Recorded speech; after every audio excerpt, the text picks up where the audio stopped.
Morning Glory, Morning Glory, ciripesc privighetorii.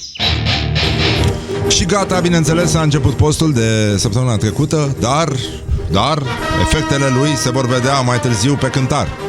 Pentru că humus cu pâine, cu mămăligă și cu cartofi prăjiți n-are cum să dea bine.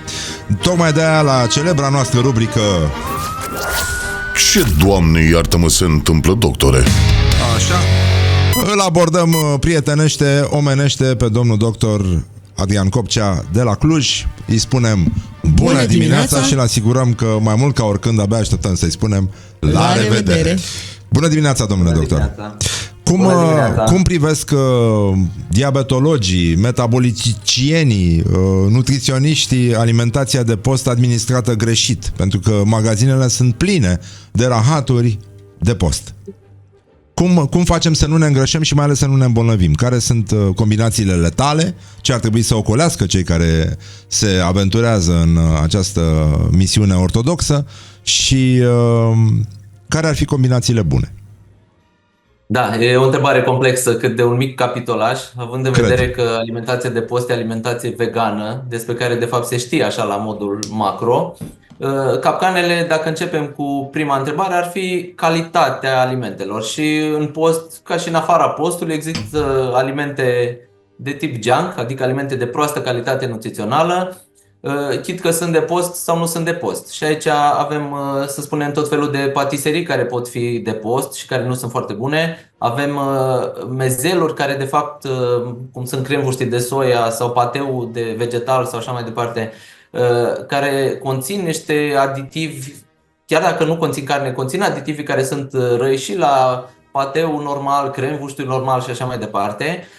La aditivi e o problemă destul de mare și în post sunt aceleași probleme cu aditivii. Ce înseamnă aditivi? Sunt de fapt substanțe care se adaugă în alimente ca ele să țină mai mult.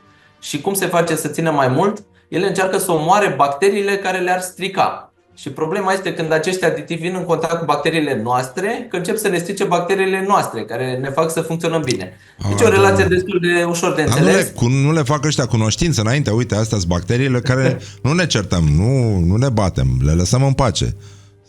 Ar fi frumos, ar fi frumos. Încă nu s-au făcut așa aditivi avansați încât să omoare numai bacteria, exact bacteria care strică alimentul pe raft. Deci aditivii ăștia sunt băieții aia de la colțul blocului care te bat și dacă le dai foc și dacă nu le dai foc. Tot îți sparg fața.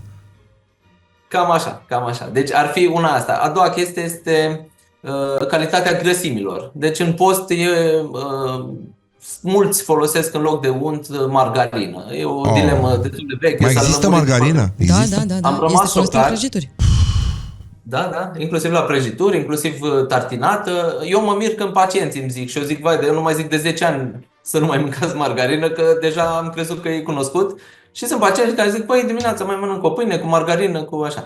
Deci margarinele de fapt au intrat în desuetudine, ca să zic așa, când s-a descoperit că deși pornesc de la grăsimi bune vegetale, procesul de hidrogenare parțială generează niște grăsimi numite trans, deci nu strică să știm cuvântul ăsta trans, dacă vrem așa un pic de educație nutrițională. Am auzit la stand-up de multe ori, da.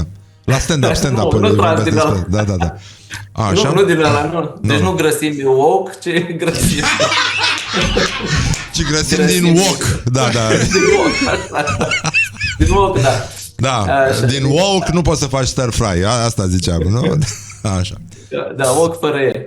Așa. Și deci grăsimile astea sunt proaste, deși pornesc de la grăsimi bune. Deci hai să reținem deocamdată alimentele care sunt ultra procesate, umplute de euri. Aditivii din Europa se numesc euri de la Europa. Deci e destul de simplu. Și la american cum se numesc? Auri? Nu, pur și simplu. Ei n-au decât asta, n-are sens să le dea și un nume. Nu? Presupun. Da, exact. Deci la ei mâncarea este aditivă. Adică ei mănâncă de fapt euri și dacă este un pic de mâncare se consideră aditiv. Cum bagă chinezii glutamat pe pâine. Așa. Altă dilemă frumoasă cu glutamat, dar nu mă provocați în 1000 de Vorbim, ajungem și la glutamat, dar nu se poate. La o altă repriză de glutamat, că e foarte interesant. Deci spuneam, de grăsimi proaste, de aditivi mulți, deci cam în linii mari ceea ce încercăm să evităm și la alimentația care nu e de post, încercăm și la alimentația de post, adică să mâncăm alimente mai puțin industrializate, ca să zic așa. Dacă zicem procesat e o chestie mai complexă.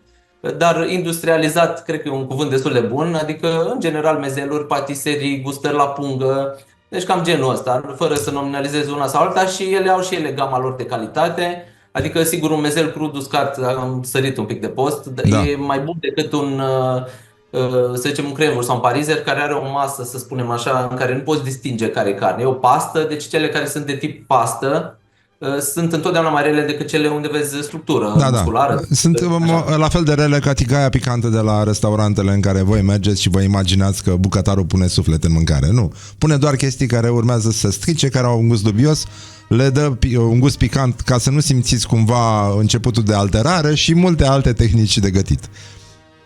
Da, asta mi-aduce aminte de cartea lui Bourdain, Kitchen Confidential, că am reușit așa o jumătate din ea. Interesant, erau tot felul de trucuri, când să iei carnea, adică când să mergi la restaurant, lunea, că vine duminica aprovizionarea, asta nu mai știu, era o regulă. Era o chestie cu fructele de mare, da.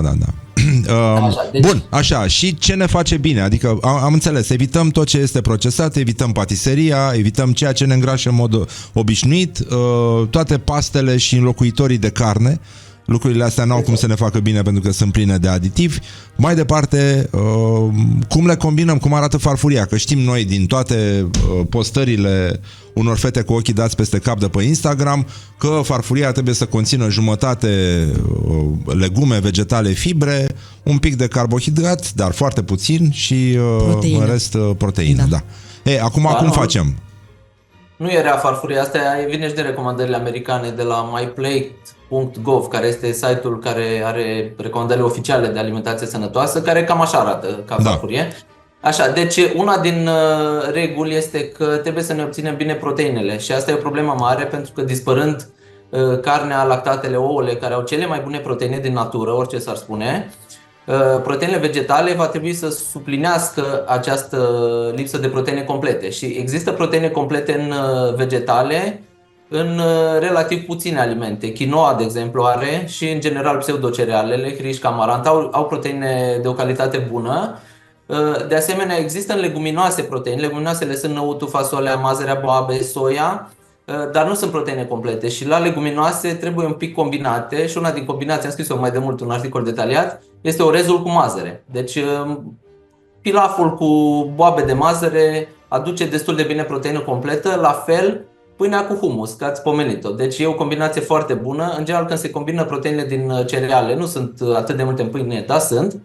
Pâinea cu humus și pâinea cu unt de arahide sunt două tartine foarte bune în post. Pentru iubitorii de dulce, dacă mănâncă pâine cu unt de arahide și cu o dulceață, e o masă și destul de sățioasă. Important, iarăși, deci dincolo de combinațiile pe proteine, iarăși dispărând produsele animale, apare al doilea inconvenient după proteine și anume sațietatea. Sațietatea e mai greu de obținut din surse vegetale pentru că carnea, brânza, ouăle sunt alimente sățioase. Când le scoți, sațietatea va fi mai slabă, adică te vei sătura mai greu și atunci o capcană care trebuie ocolită este utilizarea de cantități mari de cereale procesate. Fulgii pe care în general nu-i recomandăm nici în afara postului, pâinea albă, orezul alb, pastele făinoase, sunt toate alimente care nu sunt rele, dar nu sunt foarte complexe nutrițional. Ele conțin în esență amidon și foarte puține alte substanțe și nu au fibre multe.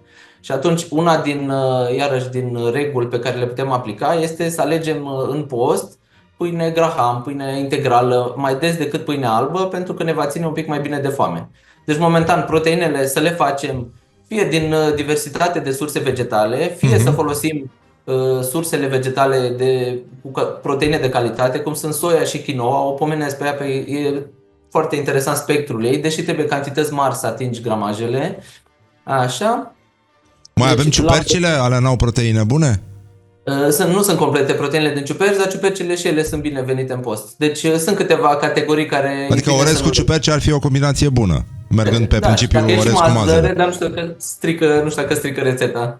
Nu cred, n-ar trebui să fie rău. Dar oricum știu că avea și prin bluzuri, pe la lui Armstrong, știu că exista versul ăsta mereu, ăștia se plângeau că mor de foame și ziceau că mănâncă niște peas and rice.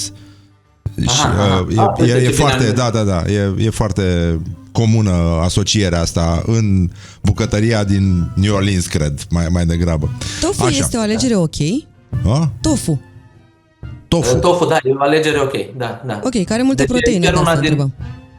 Da, chiar recomandăm tofu. E un preparat, în primul rând, că este fermentat, ceea ce ne ajută la microbiomul intestinal. Da? Da, tofu, ciuperci, nuci, mazăre și fasole. Dar nici nucile în cantități pâine foarte mari, integrală.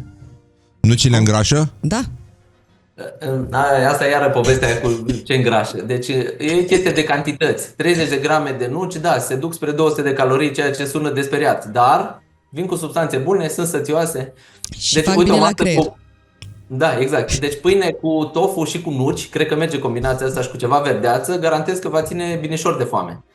Eventual chiar și un pic de ulei de măsline pe ceva frunze verzi și chiar este o masă bună. Deci salată cu tofu, ulei de măsline, nuci și pâine integrală, cred că este o masă de post și relativ satisfăcătoare, așa, gustativ.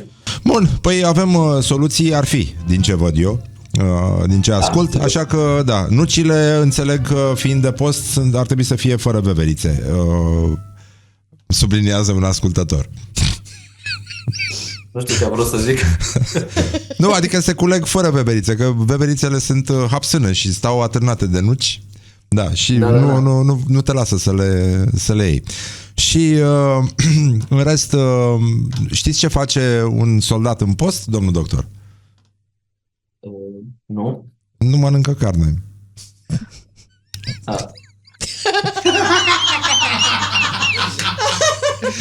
Da, să știți că asta nu e un banc prost de la noi, e un banc prost de la un ascultător.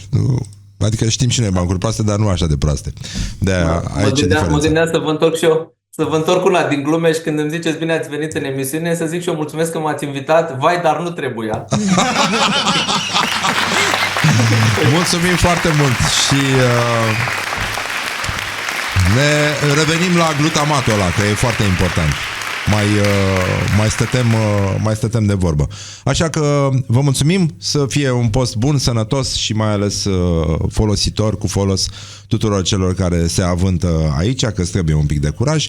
Așa că îi spunem la revedere domnului doctor și bineînțeles abia așteptăm să-i spunem bună dimineața! Pa, pa, numai bine! Mulțumim foarte mult! Mulțumim! Morning glory, morning glory, cum își dăie cartofiorii.